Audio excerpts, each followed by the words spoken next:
I'm curious, what part of the cabinet will open this time?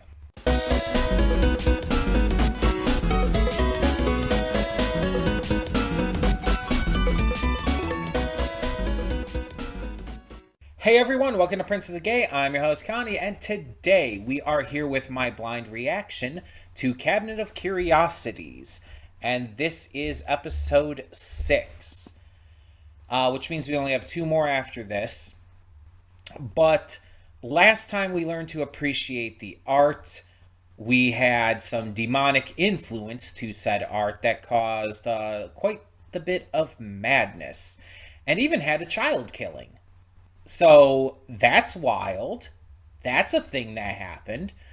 Like I said last time, it's really rare when a show or a movie, a horror, or some kind of horror media does that, because it's almost seen as taboo to kill a child character. But I really do appreciate when they're willing to go that far. It's like, yeah, like horrible shit would happen to kids in these kind of situations too. We can't just like automatically assume that they would be safe. That's not believable. So I don't know what we're going to get into this time, but we've had quite a variety of things. We've had a lot of different ideas here. We've had demons twice, mind you. But both were very different episodes in terms of how the demons were portrayed, what they were doing, etc., etc. Because in the last episode, the demon didn't have like any active, like influence on our main character. It was all like behind the scenes, basically. And even when we did actively see the demon, he just kind of popped up, grabbed the dude's body, and went back down. It's like he didn't actually do anything. He didn't actually attack anyone. Like, he grabbed an already dead corpse of someone who he had clearly made a deal with. So yeah, it's like it's very different than the demon in episode 1. But it was still pretty great. Had a really fantastic actor in it. And yeah, I hope we get more of that with our final 3 episodes, this week's and then the next 2. So I don't know what else to expect. I mean, these have again been so diverse, it could be anything at this point. But hopefully it ends up being good. That's obviously the biggest wish. So let's get into this and find out what episode 6 has in store. Hold up just a sec. Before you click that link down in the description below to get to today's video, I want to remind you of all the awesome content we have both on this channel and the Princess of Gaming channel. Let's check it out.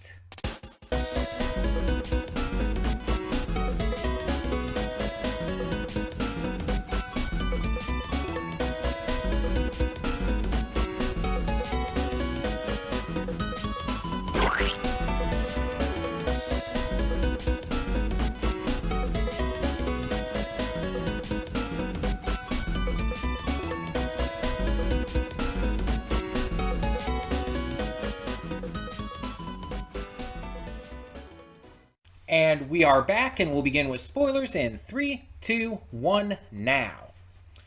So rather than cosmic horror, this was more like spiritual slash witch-based horror, which are two kind of like almost separate things, but they usually tend to work together a lot of times. I was watching this though, and I'm trying to figure out like where the fuck is DJ Qualls in all of this? I'm not seeing him anywhere. He was the voice of Ratman, whose real name, by the way, is Jenkins Brown. Apparently, did they say that? And I just somehow missed it. I probably did. Did Ratman himself call himself that? Maybe, but either way, so that was an interesting ending, and I noticed. The voice at the beginning obviously wasn't Rupert Grint.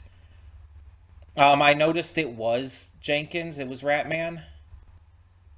But it's like I thought like still somehow by the happy ending was gonna be like Walter and his sister Epperly getting to reunite to some degree, whether in the living world or in death. But we actually don't see that, which I feel is a little upsetting, a little sad, which, I mean, is probably the point. But because here's the thing, I'm fine with Walter dying in the end, although the way that he died is pretty fucking wild. Like Ratman burrowing into him and then out of him, and then also burrowing back into him and controlling his body. It's like, the fuck? That's just a thing he can do now? I mean, I guess he was a witch's familiar, so kind of makes sense. Um, Interesting how, of all the sides to win, it wasn't the witch or even Walter. The winner was Ratman. Of all the characters to win in this, that's just wild to me. But I'm a little surprised the ending didn't have like Walter and her reuniting like in the forest or anything. But then again, she wouldn't be in the forest. She passed on. She finally got like resolution and fulfillment, so she wouldn't be in the forest anymore. But like, even if they had like him show up in the forest and realize she wasn't there anymore, like there was just no resolution after his death. For an episode that focused so much on like spirits and life after death, we have no idea what really happened to him after his death. Like, did he end up in the forest? Did he pass on just like she did? Did he find like um resolution in the end to be able to do so? It's unclear. It's unclear. We have no idea what happened. And I feel like that's the only real downside to this episode. I like the witch stuff. The witch design, by the way, was pretty great. It was like this like haggard tree witch kind of thing, which was pretty fun.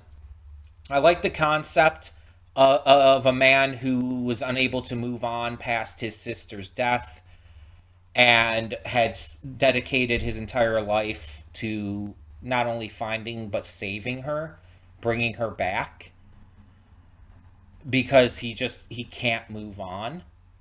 And like I said in the reaction, there's no way to properly move on from a family member's death, or just a loved one in general. Like, you never truly move on. You never truly forget it. You just have to be able to, continue living. And that doesn't mean obsessing over it for the rest of your life. And that seemed to be kind of the theme and message of the episode. And it's like his inability to do so, or not just inability, but unwillingness, caused, you know, him to die and to bring other people into this entire situation. And it caused a lot of trouble. In the end, he was kind of the architect of his own defeat, in a way. If he had, like, again, not really moved on per se, but just kept living, and kept, like, dedicating himself to better pursuits, I guess, he would have survived. And yeah, he didn't have like true closure because his sister died extremely suddenly. Mind you, it seemed like she was deathly ill for probably quite a while. But her death just happened. She just died like in a moment. And seeing her spirit get dragged into the forest also probably, traumatized him quite a bit. He was a kid. So it's like you understand why he did what he did and why he became so obsessed, but it was still like he needed to be able to move on. And the thing is, I feel like showing that at the end, either him still not being able to move on and showing him in the forest, which is again basically purgatory for people who can't move on. Either that or him being finally able to move on and being like in the afterlife with his sister. One of those two endings, I would be fine with either or. But I feel like one of them should have happened. The fact that we got nothing, no kind of resolution for this, it feels very dissatisfying in the end.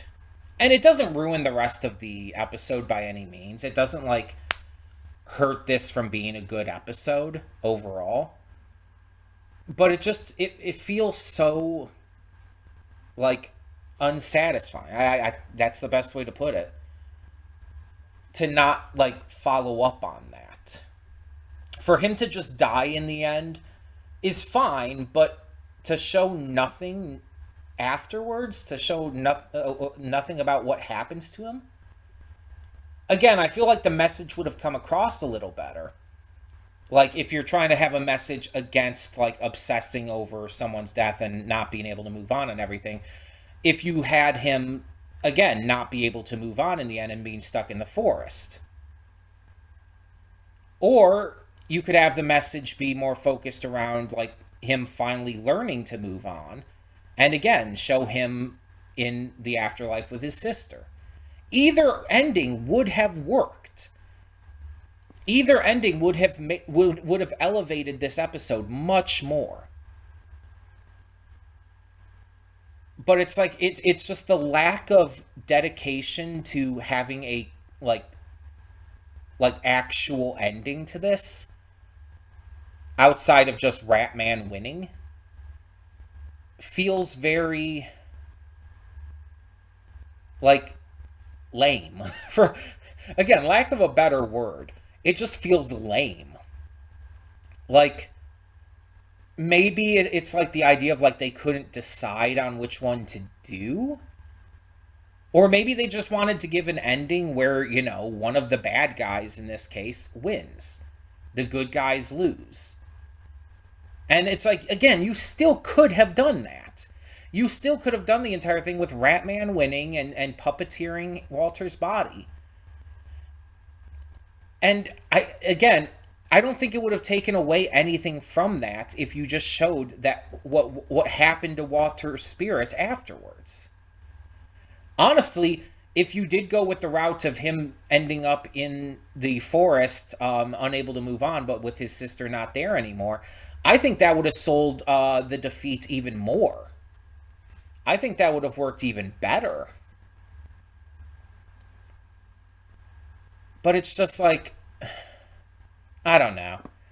I just feel so unfulfilled at the end of this. Again, it was a really good episode. The effects were great. The makeup was awesome. It was creepy. It was weird. A lot of great stuff in there. But at the same time, just just that one thing, that one lack of conclusiveness at the end, just keeps it from being really truly great for me. And maybe that's just me. I mean, I would love to hear what you think. I would love to hear what you thought of this episode, and especially the way it didn't really have a conclusive ending with that. I would love to hear your thoughts. Um, so let me know down in the comments below, as always, what you thought of this episode of Cabinet Curiosities. And thank you so much for tuning in. For now, I'm Connie, and I'm signing off. See y'all next time.